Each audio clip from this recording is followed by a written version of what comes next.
નમસ્કાર વિદ્યાર્થી મિત્રો, એકાઉન્ટ વિષયમાં આપણે છઠ્ઠા ચેપ્ટરનો અભ્યાસ કરી રહ્યા હતા, ભાગીદારની નિવૃત્તિ કે વૃત્તિ.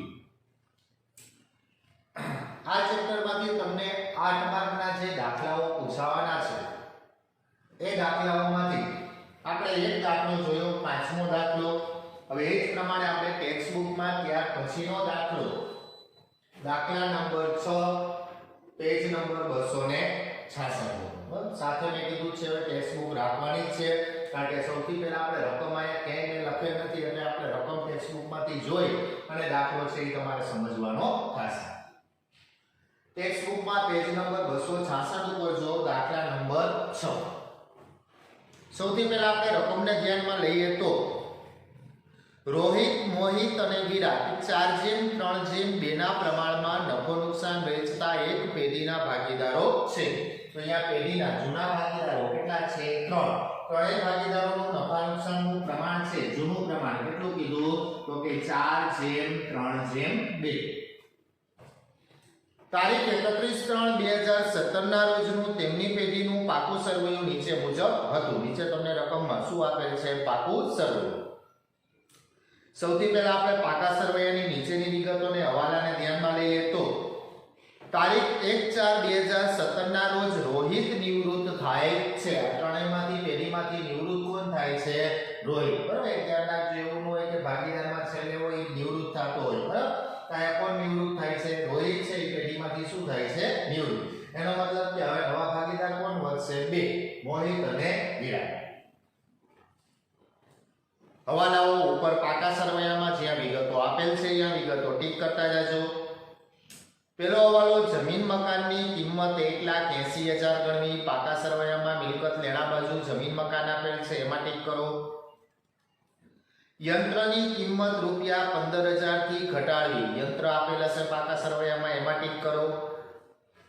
દેવાદારો પર 10% ગાળખાદ અનામત રાખવી. દેવાદારો આપેલા હશે, એમાં ટીક કરો. ચોથી વિગત, લેણદારો પૈકી ₹5,000 ચૂકવવા પડશે નહીં. લેણદારો આપેલ છે મૂડી દેવા બાજુ, એમાં ટીક કરો. પાંચમો હવાલો, પેઢીની પાઘડીનું મૂલ્ય ₹1,80,000 આપવું. કોની પાઘડી આપેલ છે? પેઢીની. એટલે એમાં કોનો ભાગ હશે? બધા ભાગીદારનો. એમાંથી આપણે કોના ભાગની નક્કી કરવાની? જે નિવૃત્ત ભાગીદાર છે એના ભાગની પાઘડી શોધી અને એને પાઘડીની રકમ શું કરી દેવાની? ચૂકવી દેવાની. પણ એને પાઘડી કોણ ચૂકવશે? તો કે મોહિત અને વિરાટ. છઠ્ઠો હવાલો, મોહિત અને વિરાટનું નવું નફા નુકસાનનું પ્રમાણ કેટલું છે? 2:1 રાખવું. ત્યાં તમને શું આપેલ છે? નવું પ્રમાણ. એ નવું પ્રમાણ જરૂર પડે તો આપણે એને ધ્યાનમાં લેવાનું, નહીતર આપણે કે એને અસર આપવાની નથી. અને સાતમો અને મહત્વનો હવાલો, રોહિતને ₹20,000 તરત જ ચૂકવવા. જો અહીંયા સાતમા હવાલામાં કોણ નિવૃત્ત થાય છે પેઢીમાંથી? રોહિત. હવે જે ભાગીદાર નિવૃત્ત થશે એની લેણી રકમ હશે પેઢીમાં, એ આપણે બધી શું કરવી પડશે? ચૂકવવી પડશે. તો અહીંયા શું કીધું તમને? તો કે રોહિતને ₹20,000 તરત જ ચૂકવી દેવા. તરત ચૂકવવા એટલે કઈ રીતના ચૂકવવા? રોકડે. આપણે અગાઉ જોઈ ગયા, ચૂકવણી માત્ર કેટલી રીતે થશે? 2, કા રોકડેથી કા શેનાથી થશે? લોન તરીકે. તો અહીંયા કીધું કે રોહિતની જે રકમ છે એમાંથી 20,000 તરત જ ચૂકવી દેવાના. તરત કઈ રીતના ચૂકવા કહેવાય? રોકડમાં ચૂકવી તો. અને બાકીની રકમ છે એ લોન તરીકે શું કરવી? રાખવી. અને બાકીના વધે એટલા બધા શેના તરીકે રાખવાના? લોન તરીકે. પણ એ અસર ક્યારે આપશું? આપણે જ્યારે મૂડી ખાતું બંધ કરશું ત્યારે આપણે ખબર પડશે કે એની લેણી રકમ કેટલી છે અને એમાંથી આપણે એની ચૂકવણી કરશું.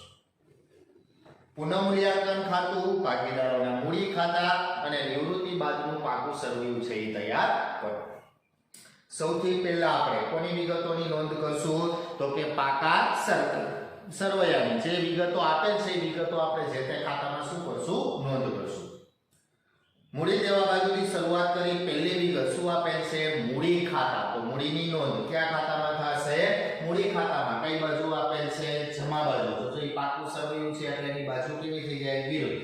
મૂડી દેવા એટલે જમા બાજુ કહેવાય, મિલકત લેણા એટલે ઉધાર.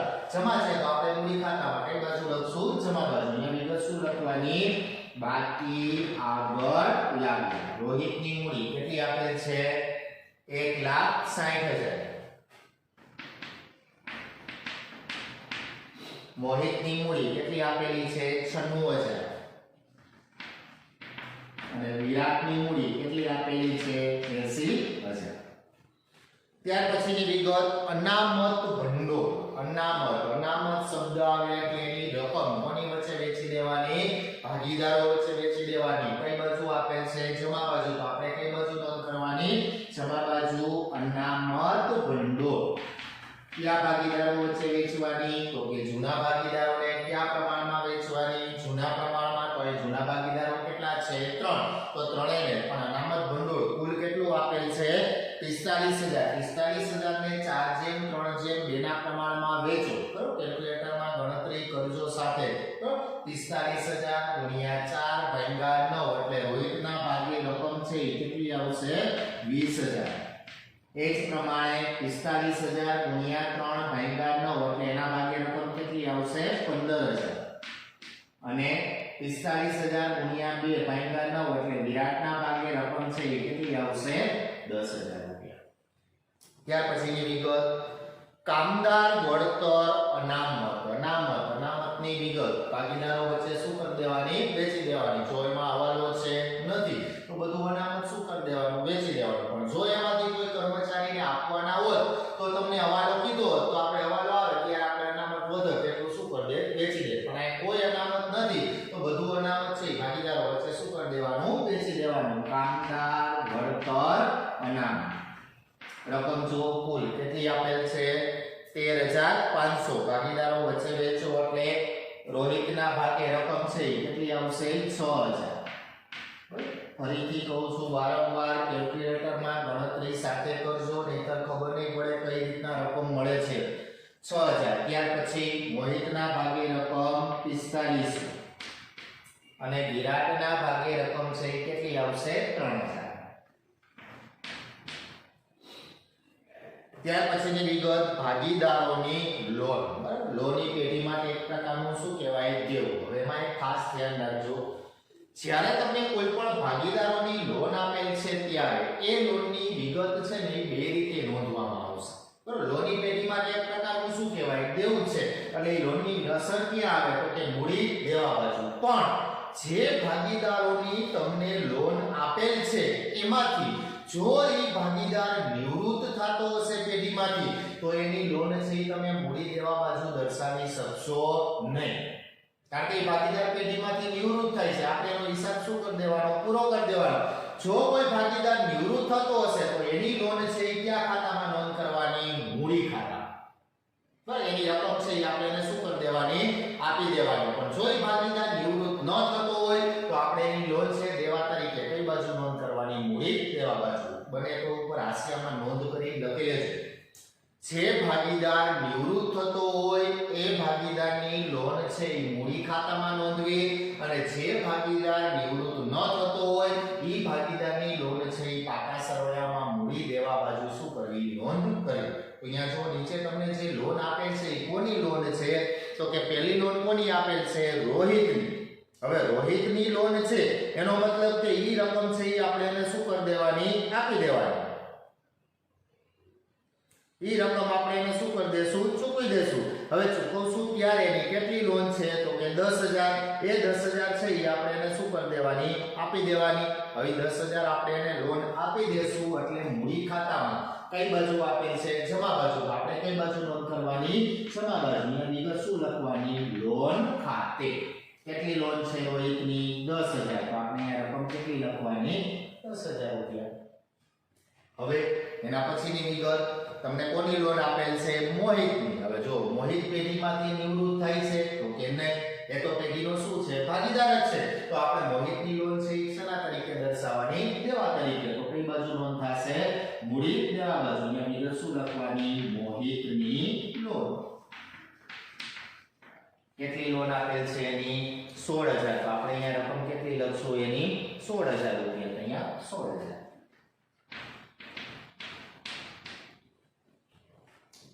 ત્યાર પછીની વિગત લેણદારો. લેણદારો એ પેઢી માટે શું કહેવાય? દેવું. દેવું છે એટલે એની નોંધ ક્યાં આવશે? મૂડી દેવા બાજુ. લેણદારો. કેટલી રકમ આપેલ છે લેણદારોની? 64,000. એમાં વાલો છે એટલે રકમ ક્યાં રાખશું આપણે? અંદરના કોલમ. ત્યાર પછીની વિગત મિલકત લેણા બાજુની વિગતમાં પહેલી વિગત શું આપેલ છે? પાઘડી. જ્યારે પાકા સરવૈયામાં પાઘડી આપેલ હોય ત્યારે એ પાઘડીની રકમ આપણે શું કરવાની? માંડી વાળવાની. માંડી વાળવાની એટલે એની નોંધ ક્યાં આવશે? મૂડી ખાતામાં. કઈ બાજુ આપેલ છે? ઉધાર. તો આપણે કઈ બાજુ નોંધ કરવાની? ઉધાર બાજુ. પાઘડી ખાતે કુલ રકમ કેટલી આપેલ છે? 36,000. કયા ભાગીદારો વચ્ચે વેચવાની? જૂના ભાગીદારોને. કયા પ્રમાણમાં?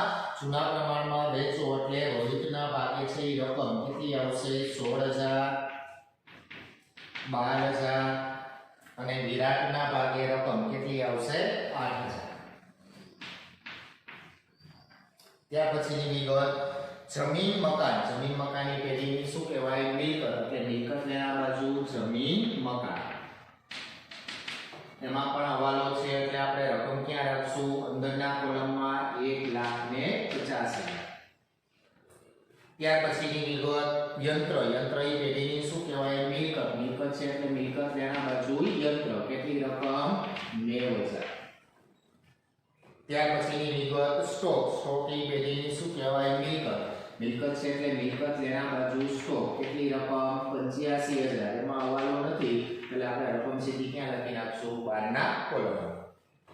ત્યાર પછી દેવાદારો. દેવાદારોની પેઢીનું શું કહેવાય? લેણું. લેણું છે એટલે મિલકત લેણા બાજુ દેવાદારો. પણ પ્રવેશના ચેપ્ટરમાં પણ હું વારંવાર તમને કહેતો કે દેવાદારો જ્યારે તમને દેવાદારોની સાથે ગાલખાત કે ગાલખાત અનામત આપેલ હોય અને જો હવાલો હોય ત્યારે આપણે દેવાદારની કઈ કિંમત ધ્યાનમાં લેવાની? મૂળ કિંમત. મૂળ કિંમત કેટલી છે? 60,000. અને મૂળ કિંમત કેટલી આવશે? 60,000.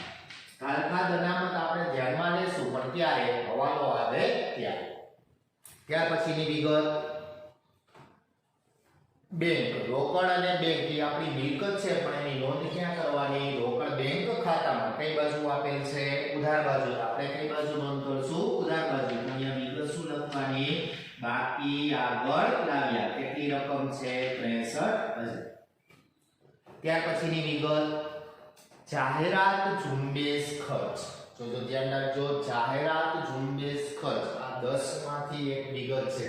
બરાબર, બધી 6 અનામતો, નફા નુકસાન ખાતું, જાહેરાત ઝુંબેશ ખર્ચ અને સંશોધન વિકાસ ખર્ચ. બરાબર, આ બે ખર્ચ આવે ત્યારે આપણે જે અનામતની રકમ ભાગીદારો વચ્ચે વેચી એ જ પ્રમાણે જાહેરાત ઝુંબેશ ખર્ચની રકમ ભાગીદારો વચ્ચે શું કરી દેવાની? વેચી દેવાની. એટલે એની નોંધ કયા ખાતામાં થશે? મૂડી ખાતામાં. કઈ બાજુ આપે છે? ઉધાર બાજુ. તો આપણે કઈ બાજુ નોંધ કરવાની? ઉધાર બાજુ. જાહેરાત ઝુંબેશ ખર્ચ. તો કુલ રકમ કેટલી આપેલ છે? કુલ રકમ 4,500. કયા ભાગીદારો વચ્ચે વેચવાની? જૂના ભાગીદારોને. કયા પ્રમાણમાં? જૂના પ્રમાણમાં વેચો એટલે રોહિતના ભાગે રકમ છે કેટલી આવશે? 2,000, 1,500 અને વિરાટના ભાગે રકમ છે કેટલી આવશે? 1,000. પાકા સરવૈયાની છે એ બધી વિગતો શું થઈ ગઈ? પૂરી. હવે પાકા સરવૈયાની વિગતો પૂરી થઈ જાય પછી હવે આપણે કોને ધ્યાનમાં લેશું? હવાલા. અત્યાર સુધી આપણે જે વિગતોની નોંધ કરી દરેક વિગતની માત્ર કેટલી અસર આપી? એક જ. પણ હવે જ્યારે હવાલાની અસર આપશું ત્યારે દરેક હવાલાની કેટલી અસર થવી જોઈએ? 2 અસર. પહેલો હવાલો જમીન મકાનની કિંમત ₹1,80,000 ગણવી. તો આપણા પાસે જમીન મકાનની કિંમત છે કેટલી? તો કે 1,50,000. હવે એની કિંમત કેટલી ગણવાની કીધી? તો કે 1,80,000. તો જમીન મકાનની કિંમતમાં શું થશે? વધારો. અને પ્લસ વધારો. કેટલો વધારો થશે? તો કે 30,000. તો બહારના કોલમમાં હવેની કિંમત કેટલી થશે? 1,80,000. એની બીજી અસર જમીન મકાનની કિંમત વધી તો ક્યાં આવશે? પુનઃમૂલ્યાંકન ખાતામાં. મિલકતની કિંમત વધે તો પેઢીને શું થશે? ફાયદો. ફાયદો થાય તો પુનઃમૂલ્યાંકન ખાતામાં. કઈ બાજુ આવશે? જમા બાજુ. અહીંયા વિગત શું લખવાની? જમીન મકાન ખાતે. પણ રકમ છે એ કેટલી આવશે? વધારો થયો હોય તો વધારાની રકમ એટલે કેટલી આવશે? 30,000. બીજો વાલો યંત્રની કિંમત ₹15,000 થી શું કરવી? ઘટાડવી. જો અહીંયા સ્પષ્ટ કહી દીધું યંત્રની કિંમત શું કરવી? ઘટાડવી. એટલે યંત્રમાંથી માઈનસ ઘટાડો. કેટલી ઘટાડવાની કીધી? તો કે 15,000. તો હવેની કિંમત છે કેટલી થશે? તો કે 75,000. યંત્રની કિંમતમાં શું થયો ઘટાડો યંત્રની કિંમત ઘટી તો પેઢીને શું થશે નુકસાન થાય તો પુનઃમૂલ્યાંકન ખાતામાં કઈ બાજુ આવશે ઉધાર બાજુ અહીંયા વિગત શું લખવાની યંત્ર ખાતે રકમ છે એ કેટલી આવશે 15,000 ત્યાર પછીની વિગત દેવાદારો પર 10% ઘાલખાદ અનામત રાખી શું કીધું દેવાદારો પર 10% ઘાલખાદ અનામત ઘાલખાદ કે ઘાલખાદ અનામત હંમેશા દેવાદારોમાંથી શું થશે બાદ તો માઈનસ ઘાલખાદ અનામત કેટલા ટકા કીધી 10% કોના 10% 60,000 ના 10% કેટલા થશે 6,000 બાદ કરો એટલે એની કિંમત છે એ કેટલી વધશે 54,000 દેવાદારો એ પેઢીની એક પ્રકારની શું કહેવાય મિલકત એની કિંમતમાં શું થયો ઘટાડો એટલે એની બીજી અસર પુનઃમૂલ્યાંકન ખાતામાં પણ જ્યારે ઘાલખાદ અનામત પુનઃમૂલ્યાંકન ખાતામાં લખો ત્યારે જો પાકા સરવૈયામાં તમને જૂની કોઈ ઘાલખાદ અનામત આપેલ છે તો જો પાકા સરવૈયામાં જૂની ઘાલખાદ અનામત કેટલી આપેલી છે 4,000 આપણે નવી કેટલી ગણી 6,000 એનો મતલબ કે ઘાલખાદ અનામત વધે ત્યારે પેઢીને શું થશે નુકસાન ઘાલખાદ અનામત ઘટે ત્યારે પેઢીને શું થશે ફાયદો તો અહીંયા ઘાલખાદ અનામત હતી કેટલી તો કે 4,000 હવે કેટલી થઈ 6,000 તો ઘાલખાદ અનામતમાં શું થયો વધારો તો પેઢીને શું થશે નુકસાન થાય તો પુનઃમૂલ્યાંકન ખાતામાં ઉધાર બાજુ ઘાલખાદ અનામત ખાતે ભણ્યા રકમ છે એ કેટલી આવશે માત્ર જેટલું નુકસાન થયું હોય કેટલી વધી ઘાલખાદ અનામત 2,000 તો રકમ છે એ કેટલી આવશે 2,000 ચોથો હવાલો લેણદારો પૈકી રૂપિયા 5,000 ચૂકવવા પડશે નહીં લેણદારો એ પેઢીનું શું કહેવાય દેવું તો લેણદારો આપણે બીજાને ચૂકવવાના કેટલા હતા 64,000 હવે શું કીધું 5,000 ચૂકવવા પડશે નહીં તો લેણદારો શું થશે ઘટશે તો આ માઈનસ ઘટા કેટલા નથી ચૂકવવાના 5,000 તો હવે ચૂકવવાના કેટલા તો કે 59,000 લેણદારો ઘટ્યા દેવું ઘટ્યું તો પેઢીને શું થશે ફાયદો તો પુનઃમૂલ્યાંકન ખાતામાં કઈ બાજુ આવશે સવાલ બાજુ ન્યાય વિગત શું લખવાની લેણદારો ખાતે રકમ છે કેટલી આવશે 5,000 ત્યાર પછીની વિગત પેઢીની પાઘડીનું મૂલ્ય રૂપિયા 1,80,000 શું કરવું આપવું એમ કીધું પેઢીની પાઘડીનું મૂલ્ય એટલે કોની પાઘડી આપેલ છે બધા ભાગીદારની એમાંથી આપણે કોના ભાગની શોધવાની નિવૃત્ત ભાગીદાર નિવૃત્ત કોણ થાય છે રોહિત તો સૌથી પહેલા પેઢીની પાઘડી કેટલી આપેલ છે તો કે 1,80,000 એમાંથી જે ભાગીદાર નિવૃત્ત થતો હોય કોણ નિવૃત્ત થાય છે રોહિત તો રોહિતનો ભાગ કુલ પાઘડી કેટલી છે 1,80,000 એને ગુણ્યા રોહિતનું પ્રમાણ કેટલું છે 4 ના છેદમાં કુલ પ્રમાણ કેટલું આવશે 9 રોહિતના ભાગની પાઘડી છે કુલ પાઘડીમાંથી રોહિતના ભાગની પાઘડી કેટલી આવશે 80,000 રોહિતના ભાગની પાઘડી કેટલી આવશે 80,000 હવે તો કે ઈ રોહિતને એના ભાગની પાઘડી ચૂકવી દેવાની કોણ ચૂકવશે તો કે મોહિત અને વિરાટ તો અહીં આમનું શું થશે તો કે જે ભાગીદારોને લાભ થતો હોય લાભ કોને થતો હોય નવા ભાગીદાર તો અહીંયા મોહિતના મૂડી ખાતે ઉધાર વિરાટના મૂડી ખાતે ઉધાર તે રોહિતના મૂડી ખાતે જમા ત્રણમાંથી આપણા પાસે કોની પાઘડી છે તો કે રોહિતની કેટલી છે 80,000 તો રોહિતના મૂડી ખાતે જમા કેટલા થશે 80,000 પણ ઈ રકમ આપણે બંને ભાગીદારો વચ્ચે કયા પ્રમાણમાં વેચવાની લાભના પ્રમાણમાં કયા પ્રમાણમાં લાભના પ્રમાણમાં તો લાભનું પ્રમાણ મેળવવું હોય તો રકમમાં જો ક્યાંય લાભનું પ્રમાણ છે તો કે નહીં લાભનું પ્રમાણ મેળવવા માટેનું સૂત્ર શું થશે તો કે નવો ભાગ માઈનસ જૂનો ભાગ હવે રકમમાં જો તમને ક્યાંય નવો ભાગ આપેલ છે તો કે નવો ભાગ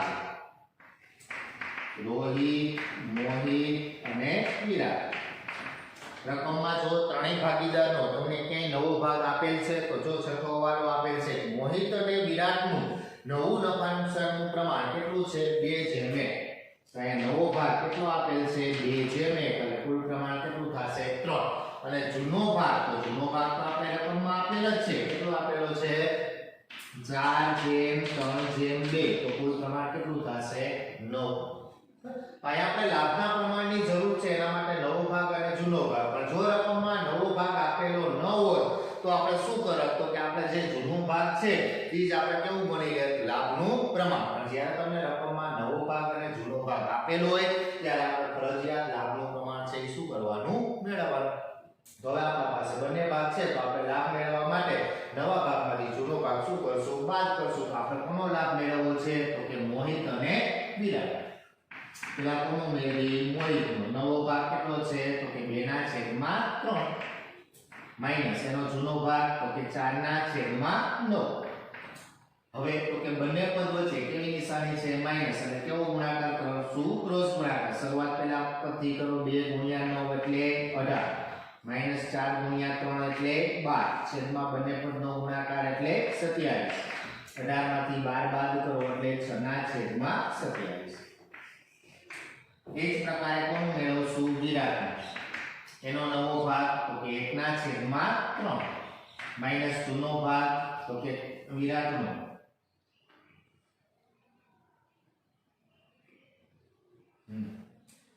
અહીંયા મોહિતનો નવો ભાગ કેટલો છે 2/3 એનો જૂનો ભાગ કેટલો છે 3/9. હવે એનો ક્રોસ ગુણાકાર કરો એટલે 9 × 2 = 18 3 × 3 એટલે કેટલા થશે 9 બાદ કરો એટલે કેટલા થશે 9/27.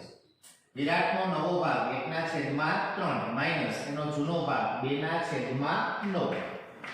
ક્રોસ ગુણાકાર કરો 9 × 1 એટલે 9 માઈનસ 3 × 2 એટલે 6 છેદમાં 27.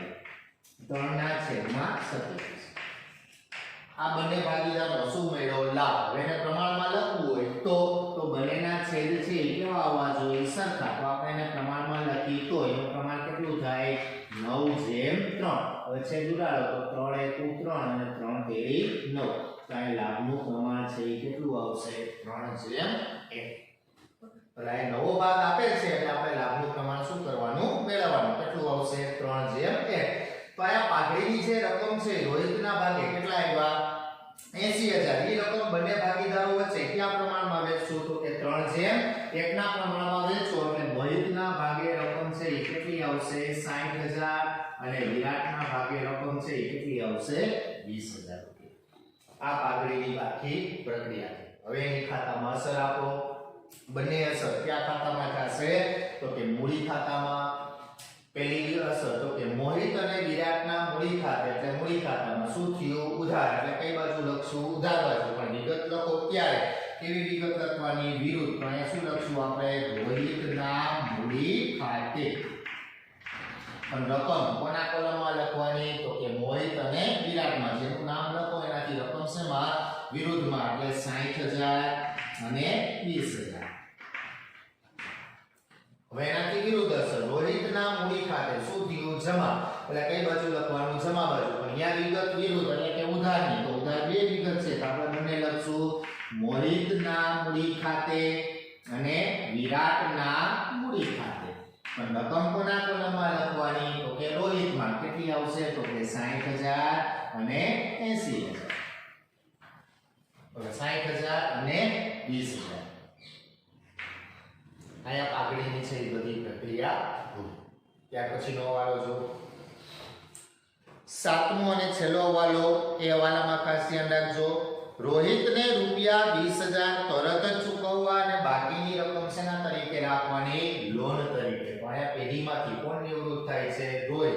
પણ એ હવાલાની અસર આપણે ત્યારે જ આપી શકશું કે પહેલા આપણે ખબર હોવી જોઈએ કે રોહિતને આપણે પેઢીમાંથી કુલ રકમ કેટલી ચૂકવવાની છે. અને એ આપણે ક્યારે ખબર પડશે તો કે આપણે રોહિતનું મૂડી ખાતું શું કરી બંધ કરી ત્યારે. તો એના માટે આપણે ખાતાઓ શું કરવાના બંધ. તો સૌથી પહેલા આપણે કયું ખાતું બંધ કરવું પડશે પુનઃમૂલ્યાંકન ખાતું. તો પુનઃમૂલ્યાંકન ખાતું બંધ કરો જો જે બાજુનો સરવાળો વધુ હોય પહેલા ટોટલ કરો. કઈ બાજુ વધુ થશે તો કે જમા બાજુ. કેટલો ટોટલ થશે 35000. એને સામેની બાજુ લઈ આવો 35000.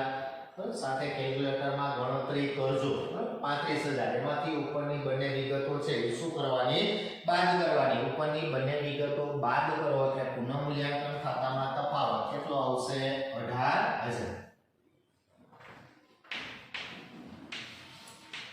કોઈ પણ ખાતું બંધ કરો ઉધાર બાજુ તફાવત આવે તો એ પેઢીનો શું કહેવાય નફો અને જો જમા બાજુ આવે તો શું કહેવાય ખોટ પણ પુનઃમૂલ્યાંકન ખાતાનો નફો આવે કે ખોટ આવે એ આપણે જૂના ભાગીદારો વચ્ચે શું કરી દેવાનું વેચી દેવાનું અને જૂના ભાગીદારો કેટલા છે 3 રોહિત મોહિત અને વિરાટ કયા પ્રમાણમાં વેચવાનું તો કે જૂના પ્રમાણમાં એટલે કે 4:3:2 ના પ્રમાણમાં આપણે એની વચ્ચે વેચી દયો એટલે ત્રણેયના ભાગે રકમ છે કેટલી આવશે તો કે 8000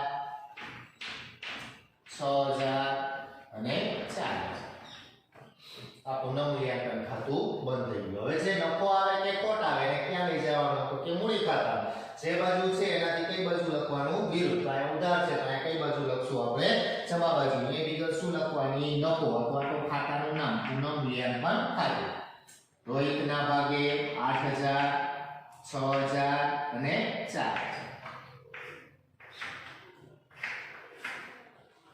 પુનઃમૂલ્યાંકન ખાતાની પ્રક્રિયા પૂરી હવે આપણે મૂડી ખાતા બંધ કરશું ત્યારે સૌથી પહેલા નિવૃત્તિનો કોઈ પણ દાખલો ગણો ત્યારે પહેલા માત્ર કોનું મૂડી ખાતું બંધ થવું જોઈએ તો કે જે ભાગીદાર પેઢીમાંથી શું થાય છે નિવૃત્ત તો અહીંયા ત્રણમાંથી પેઢીમાંથી નિવૃત્ત કોણ થાય છે તો કે રોહિત તો સૌથી પહેલા આપણે માત્ર કોનું મૂડી ખાતું બંધ કરવાનું રોહિતનું મૂડી ખાતું તો રોહિતનું મૂડી ખાતું બંધ કરો કેલ્ક્યુલેટરમાં ગણતરી કરજો બરાબર રોહિતના મૂડી ખાતાનું કેલ્ક્યુલેટરમાં ગણતરી કરતા જાઓ 1,60,000 प्लस 20,000 એટલે કે 1,80,000 પ્લસ 6,000 એટલે કે 86,000 પ્લસ 10,000 એટલે કે 96,000 પ્લસ 60,000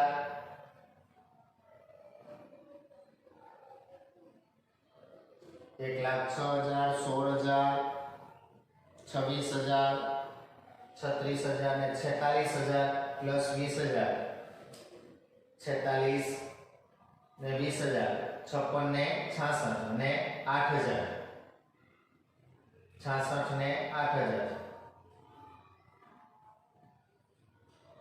74,000 અહીંયા ટોટલ છે એ કેટલો થશે ટોટલ તો કે 2,74,000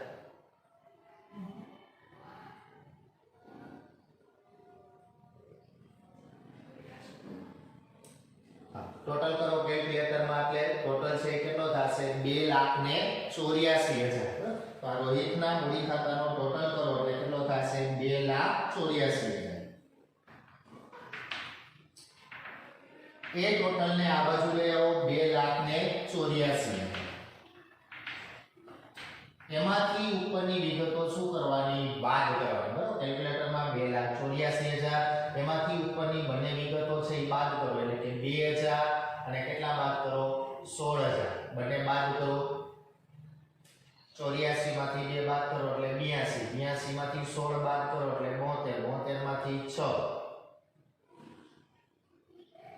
66 2,66,000 તો અહીંયા તમે મૂડી ખાતું એનું બંધ કરો ત્યારે રોહિતના મૂડી ખાતાનો ટોટલ 2,84,000 એમાંથી આ બંને વિગત બાદ કરો એટલે તફાવત છે એ કેટલો આવશે તો કે 2,66,000 કેટલો તફાવત આવશે 2,66,000 હવે સાતમો હવાલો જો હવે આપણે ખ્યાલ આવી ગયો કે રોહિતને છે એ પેઢીમાંથી કુલ રકમ કેટલી ચૂકવવાની તો કે 2,66,000 હવે હવાલામાં કીધું હોય એ પ્રમાણે આપણે એની શું કરવાની ચૂકવણી કરવાની તો સાતમો હવાલો જો શું કીધું રોહિતને રૂપિયા 20,000 તરત જ ચૂકવવા જે પેઢીમાંથી નિવૃત્ત થાય છે તો આપણે 2,66,000 માંથી રોહિતને કીધું 20,000 તરત જ ચૂકવી દેવાના એટલે રોહિતના મૂડી ખાતામાં કેટલા ચૂકવવાના કીધા 20,000 અહીંયા આપણે કેટલા લખશું 20,000 કઈ રીતના ચૂકવવાના કીધા તરત તરત એટલે આપણે કઈ રીતના ચૂકવવાના રોકડેથી એટલે એની સામે વિગત શું લખવાની રોકડ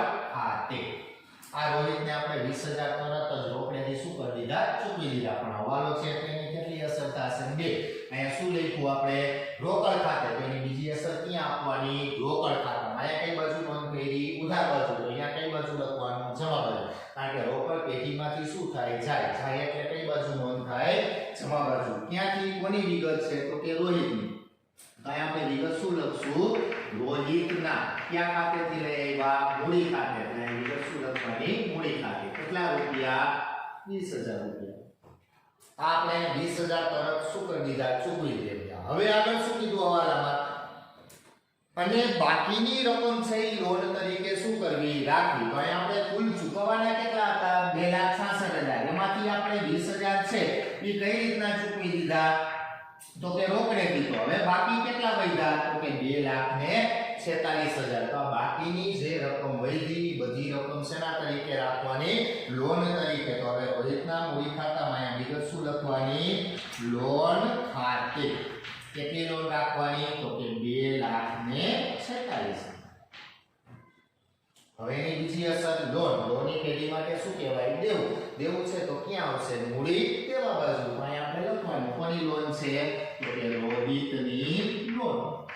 કેટલી રકમ? 2,46,000. અહીંયાની અસર શું થઈ ગઈ? બસ. પ્રવેશ અને નિવૃત્તિમાં ખાસ ફેરફાર. અહીંયા આપણે રકમ ચૂકવશું. જો અહીંયા બંને વિગતો આવી ગઈ સાથે. ચૂકવણી બે જ રીતે થઈ શકે. કાં બધી રકમ રોકડમાં, કાં બધી રકમ લોન તરીકે, અથવા અમુક રકમ રોકડમાં, અમુક રકમ લોન તરીકે કરવાની. જો અહીંયા રોકડમાં ચૂકવવાની તો એક અસર અહીંયા રોકડ ખાતે, બીજી અસર રોકડ બેંક ખાતામાં જમા બાજુ. લોન તરીકે કે તો આપણે સામે વિગત શું લખવાની? લોન ખાતે. અને લોનની પેઢી માટે શું કહેવાય? દેવું. દેવું છે એટલે બીજી અસર ક્યાં નોંધવાની? મૂડી દેવા. અહીંયા બધા હવાલા પૂરા. જ્યાંથી બાકી હોય ત્યાંથી ખાતાઓ શું કરી દેવાના? બંધ કરી દેવાના. જેમ આપણે અગાઉ બંધ કરતા તે જ પ્રમાણે. હવે કોનું ખાતું બંધ કરશું? તો કે મોહિત અને વિરાટનું. તો મોહિતના મૂડી ખાતાનો ટોટલ કરો એટલે કેલ્ક્યુલેટરમાં ગણતરી કરજો એટલે 1,21,500. 1,21,500. અને સામેની બાજુ લઈ જાઓ 1,21,500. એમાંથી ઉપરની વિગતો 60,000, 1,500 અને 12,000 બાદ કરો એટલે તફાવતની રકમ છે કેટલી આવશે? 48,000. એ જ પ્રમાણે વિરાટનું મૂડી ખાતું બંધ કરો એનો ટોટલ આવશે 97,000. એને સામેની બાજુ લઈ જાઓ 97,000. એમાંથી ઉપરની વિગતો બાદ કરો 20,000, 1,000 અને 8,000 બાદ કરો એટલે તફાવત છે કેટલો આવશે? 68,000. આ બંને જે બાકી મળી બંને જે પેઢીના ભાગીદારો છે તેની સામે વિગત શું લખવાની? બાકી આગળ લઈ ગયા. ત્યાં લઈ જવાની બાકી પાકા સરવૈયામાં કઈ બાજુ? મિલકત લેના બાજુ. એ ભાગીદારોની શું કહેવાય? મૂડી. મોહિતની રકમ કેટલી આવી? તો કે 48,000 અને વિરાટની રકમ 68,000. આ બંને ભાગીદારોની મૂડી ખાતાનો ટોટલ કરો અને બહારના કોલમમાં 1,16,000. મૂડી ખાતાની પ્રક્રિયા પૂરી. એ જ પ્રમાણે હવે રોકડ બેંક ખાતું બંધ કરો. કઈ બાજુનો ટોટલ વધુ થશે? ઉધાર બાજુનો કેટલો થશે? 63,000. આ બાજુ 63,000. એમાંથી 20,000 બાદ કરો એટલે કે 43,000. એ વિગત શું લખવાની? બાકી આગળ લઈ ગયા. ઈ બાકીને ક્યાં લઈ જવાની? પાકા સરવૈયામાં. રોકડી પેઢીની શું કહેવાય? મિલકત. એટલે મિલકત બાજુ રોકડ બે. કેટલી રકમ? 43,000. હવે પાકા સરવૈયાનો સરવાળો કરો ત્યારે પાકા સરવૈયાનો બંને બાજુનો ટોટલ છે એ કેવો આવવો જોઈએ? સરખો. એટલે 4,37,000. 4,37,000. અહીંયા આપણે દાખલાની બધી વિગતો છે એ પૂરી. સાથે ઓલી ગણતરી છે એ અત્યારે ટેક્સ્ટબુકમાં લખવાની જ છે. પરીક્ષા સમયે ન લખો તો કાંઈ એમાં જરૂર નથી. તમે રફમાં કરી નાખો તો પણ ચાલે. મેં અગાઉ પણ કીધું છે કે આની સાથે સાથે એક દાખલો હું તમને હોમવર્કમાં આપીશ જ, પણ એ દાખલો તમારે ટેક્સ્ટબુકમાં ગણવાનો નથી. પણ રફ નોટમાં અલગ એકાઉન્ટની રફ નોટ હોય એ રફ નોટમાં ગણજો એટલે તમે ત્યારે સ્કૂલે આવો ત્યારે તમે દાખલા છે એ ચેક થઈ શકે. બરાબર. નમસ્કાર.